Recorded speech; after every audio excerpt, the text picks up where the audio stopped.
Hi friends, welcome back to my channel. ಇವತ್ತು ನಾವು tomato rice Baat ಯಾವ ರೀತಿ ಮಾಡೋದಂತ ನೋಡೋಣ. ನಾನಿಲ್ಲಿ 1.5 ಗ್ಲಾಸಷ್ಟು ಸೋನಾ ಮಸೂರಿ ರೈಸ್ ತೊಗೊಂಡಿದ್ದೇನೆ. ಇದನ್ನು ಒಂದು 2-3 ಸರಿ ಚೆನ್ನಾಗಿ ನೀರು ಹಾಕಿ ತೊಳೆಯಿರಿ. ನೋಡಿ, ಈಗ ಚೆನ್ನಾಗಿ ತೊಳೆದಿರೋ ಅಕ್ಕಿಗೆ ನಾನಿಲ್ಲಿ 1.5 ಗ್ಲಾಸ್ ಅಕ್ಕಿಗೆ ಅದರ ಡಬಲ್ ಆಗುವಷ್ಟು 3 ಗ್ಲಾಸ್ ನೀರು ಹಾಕಿ ನೆನೆಯಲಿಕ್ಕೆ ಬಿಡ್ತೇನೆ. ಆಮೇಲೆ ಇದೇ ನೀರನ್ನು ನಾವು ಅಡುಗೆಗೆ ಹಾಕ್ತೇವೆ. ಹಾಗಾಗಿ ಇಲ್ಲಿ 3 ಗ್ಲಾಸ್ ನೀರು ಹಾಕಿ ನಮ್ಮದು ಮಸಾಲೆ ಏನು ರೆಡಿ ಆಗುತ್ತೆ ನೋಡಿ, ಅಷ್ಟರವರೆಗೆ ಇದು ಅಕ್ಕಿ ಸ್ವಲ್ಪ ಹೊತ್ತು ನೆನೆಯಲಿ. ಆವಾಗ ನಮಗೆ ಉದುರಾಗಿ ಬರುತ್ತೆ. ಇವಾಗ ನಾವು ಮಸಾಲೆಗೆ ಸ್ವಲ್ಪ ಈರುಳ್ಳಿ, ಸ್ವಲ್ಪ ಒಂದು 7-8 ಎಸಳಿನಷ್ಟು ಬೆಳ್ಳುಳ್ಳಿ, ಆಮೇಲೆ 2 ಇಂಚು ಶುಂಠಿ, ಚಕ್ಕೆ, ಆಮೇಲೆ ಲವಂಗ, 1/4 ಸ್ಪೂನು ಕಾಳುಮೆಣಸು, ಆಮೇಲೆ 2 ಸ್ಪೂನ್ ತೆಂಗಿನ ತುರಿ, ಇಷ್ಟನ್ನು ಹಾಕಿ ನಾವಿದ್ರದ್ದು ಪೇಸ್ಟ್ ಮಾಡಬೇಕು. ಇದಕ್ಕೆ ನಾವು ಪುದೀನ ಸೊಪ್ಪು ಮತ್ತು ಕೊತ್ತಂಬರಿ ಸೊಪ್ಪನ್ನು ಸ್ವಲ್ಪ ಆ್ಯಡ್ ಮಾಡಬೇಕು. ಇಷ್ಟನ್ನು ಹಾಕಿ ಸ್ವಲ್ಪ ನೀರು ಹಾಕಿ ಇದು ನೈಸಾಗಿ ಪೇಸ್ಟ್ ಆಗುವವರೆಗೂ ಪೇಸ್ಟ್ ಮಾಡಿ. ಇವಾಗ ನಾನು ಕುಕ್ಕರಲ್ಲಿ ಮಾಡ್ತಿದ್ದೇನೆ. ಇದಕ್ಕೆ ಸ್ವಲ್ಪ ಎಣ್ಣೆ, ಸ್ವಲ್ಪ ತುಪ್ಪ ಹಾಕ್ತೇನೆ.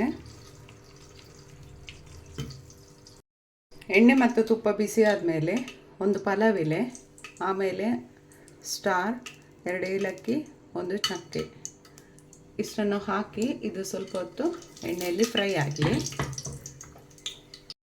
ಇವಾಗ ಇದಕ್ಕೆ ನಾನು ಟೊಮೆಟೊ ಮತ್ತು ನೀರುಳ್ಳಿ ಹಾಕಿದ್ದೇನೆ. ಇದು ಇವಾಗ ಸಾಫ್ಟ್ ಆಗೋವರೆಗೂ ಸ್ವಲ್ಪ ಹೊತ್ತು ಫ್ರೈ ಮಾಡಿ. ಇದು ಚೆನ್ನಾಗಿ ಸಾಫ್ಟ್ ಆಗಲಿ. ಹಸಿಮೆಣಸು ಹಾಕ್ತೇನೆ. ಇವಾಗ ಇದಕ್ಕೆ ನಾನು ಗ್ರೈಂಡ್ ಮಾಡಿರೋ ಪೇಸ್ಟ್ ಹಾಕ್ತಿದ್ದೇನೆ. ಇದು ಈ ರೀತಿ ಚಟ್ನಿ ಥರ ಆಗಬೇಕು ನೋಡಿ. ಇದು ಪೇಸ್ಟ್ ಹಾಕಿ ಮಿಕ್ಸ್ ಮಾಡುವ. ಇದಕ್ಕೆ ರುಚಿಗೆ ಬೇಕಾದಷ್ಟು ಉಪ್ಪು,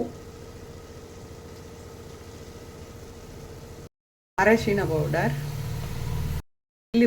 ಚಿಲ್ಲಿ ಪೌಡರ್ ನಿಮಗೆ ಖಾರ ಎಷ್ಟು ಬೇಕೋ ಅಷ್ಟು ನೋಡಿಕೊಂಡು ಹಾಕ್ಕೊಳ್ಳಿ.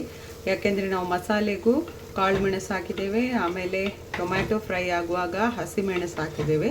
ಹಾಗಾಗಿ ಚಿಲ್ಲಿ ಪೌಡರ್ ನಿಮಗೆ ಎಷ್ಟು ಬೇಕಷ್ಟು ನೋಡಿಕೊಂಡು ಹಾಕ್ಕೊಳ್ಳಿ. ಇವಾಗ ಇದಕ್ಕೆ ನಾನು ಹಸಿ ಬಟಾಣಿ ಹಾಕಿದ್ದೇನೆ. ನೀವು ಒಣ ಬಟಾಣಿ ಬೇಕಿದ್ದರೂ ಅದನ್ನು ನೀರಲ್ಲಿ ನೆನೆ ಹಾಕಿ ಆಮೇಲೆ ಹಾಕ್ಬೋದು ಇದಕ್ಕೆ. ಇವಾಗ ಇದಕ್ಕೆ ನೀರು ಮಾತ್ರ ಹಾಕಿ ಸ್ವಲ್ಪ ಹೊತ್ತು ಬೇಯಲಿಕ್ಕೆ ಬಿಡುವ. ನೋಡಿ, ಈಗ ಇದು ನೀರು ಕುದಿ ಬಂತು. ಇವಾಗ ಇದಕ್ಕೆ ನಾನು ನೆನೆಸಿಟ್ಟಿರುವ ಅಕ್ಕಿ ಹಾಕ್ತಿದ್ದೇನೆ.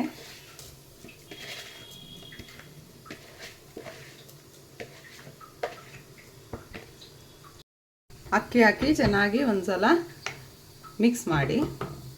ಇವಾಗ ಇದಕ್ಕೆ ಅರ್ಧ ನಿಂಬೆಹಣ್ಣು ಹಾಕ್ತಿದ್ದೇನೆ. ಟೊಮೆಟೊ ಹುಳಿ ಇದ್ದರೆ ನಿಂಬೆಹಣ್ಣು ಹಾಕೋ ಅವಶ್ಯಕತೆ ಇಲ್ಲ.